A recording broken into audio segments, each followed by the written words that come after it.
They still, like the Finnish Air Force with its Hornets, one of which we're going to see as the penultimate item on the programme, practice for operations, dispersed operations from roadways in case of their main operating bases being knocked out in time of war.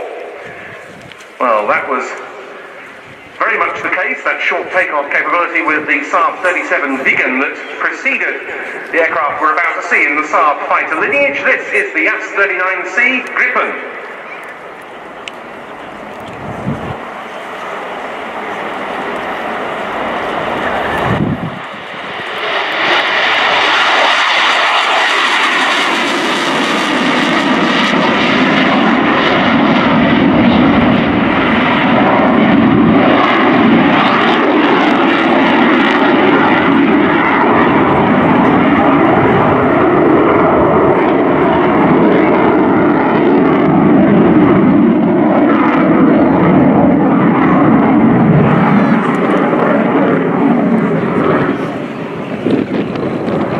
Acceleration and takeoff there. Wheels off the ground just inside 2,000 feet. And the first pass is a 4-point dissertation.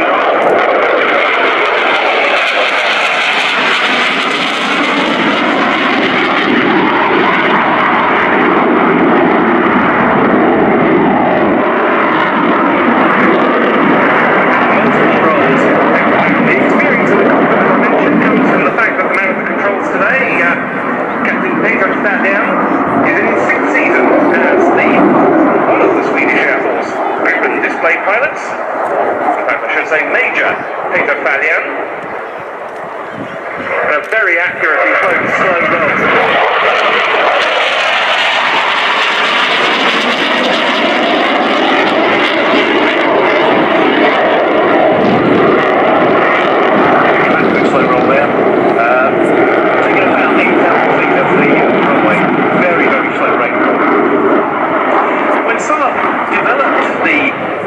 To succeed the earlier Draken and Viggen, you needed to be a multi-role fighter.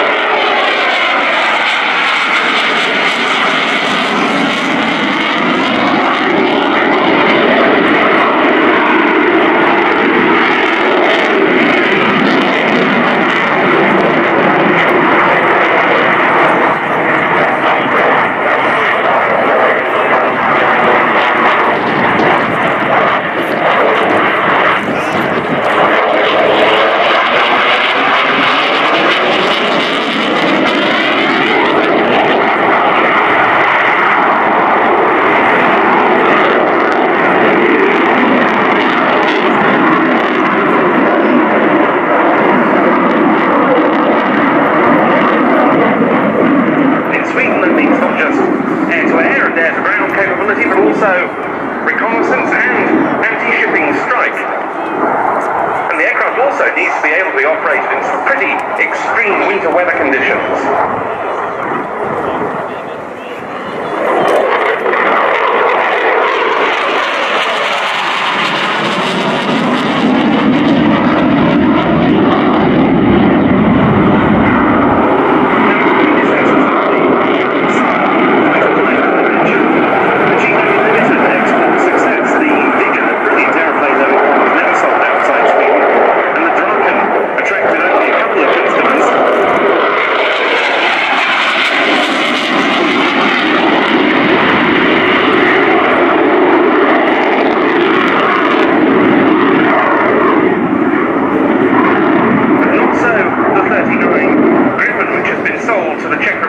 We saw one of their aircraft earlier, to Hungary, to South Africa, Thailand in Gripen C and D form, and now next generation has come along. That's the Gripen E and F. The Swedish Air Force is getting those, as is Brazil.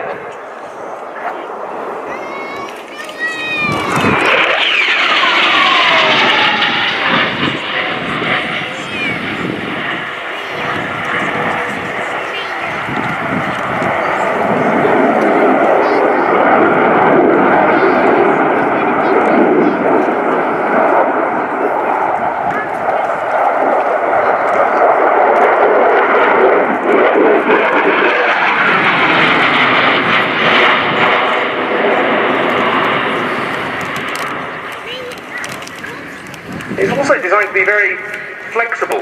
The pilot, if they want to switch between different missions in the course of the same sort, he can merely push a button and the aircraft can be rearmed in just 10 minutes between missions, and SAAB has tried to preserve that flexibility in the Gripen E and F. The E is the single-seater, the F the two-seater, which is powered by a more powerful General Electric F414 turbofan engine, and also used in Boeing's FA-18E and F Super Hornet, and that will mean that the aircraft can do what's called super cruise, namely getting to Mach 1 or above without the use of afterburner. Now here's the Gripen at the slow.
Wherever you are in the crowd, you will have noticed a flash coming from the cockpit of many of the fast jets.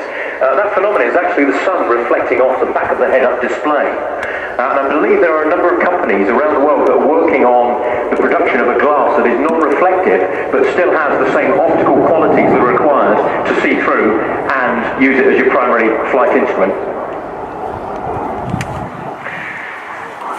So, from having seen the short takeoff, we're now going to see the short landing.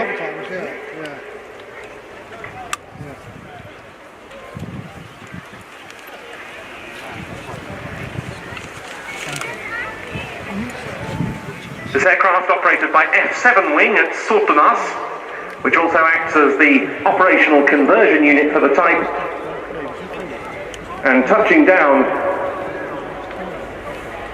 and coming to a stop in very short order, Major Peter Fallian with the Swedish Air Force JAS-39 Gripen. Now the aircraft has come to a halt in 1,100 feet. Bear in mind he touched down at the 3,000 feet point in from the threshold. So incredibly impressive. Without the use of thrust reverse, brake parachute, just some very, very powerful brakes, and that big canard at the front producing some form of aerodynamic braking. Yes, I was just going to say, it looked absolutely effortless, didn't it? Whereas short landings, even with the Viggen that preceded it, quite a dramatic looking affair. Absolutely. And Peter Fallian tells me that he's recently taken up the triathlon, and last weekend competed in an Ironman event in Sweden, so he's well prepared for his appearance at the Airshow 2 this weekend. He'll be racing superbikes next. Yes, that's a reference to the fact that the other display pilot we saw yesterday, Captain Henrik Björling, is a champion superbike rider for Honda in Sweden, and not the only Swedish Air Force Gripen pilot to have undertaken that. One from the past, Peter Lindgren, was also a leading motorbike racer in Sweden. He flew Viggens and then Gripens, and I believe retired as one of the most senior in terms of age